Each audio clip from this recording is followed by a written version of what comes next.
Hi, to enable and disable autocorrection on your Vivo V40, as a first step, we would need to go in the settings right here, and after that scroll till we see this system tab.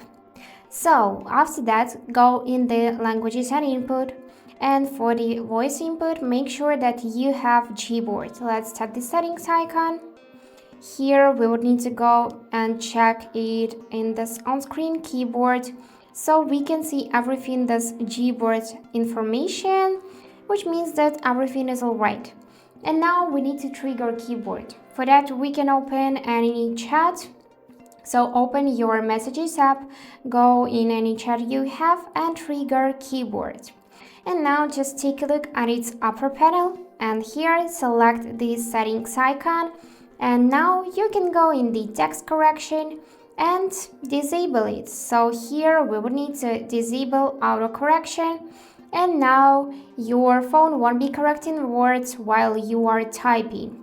To enable it again, just tap on the switcher and let me just show you the changes. So here, if I messed up, I can see the suggested word and I can tap it and paste immediately.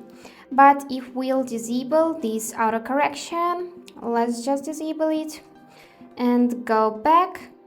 And now if we messed up, we won't be able to see the suggested word right immediately.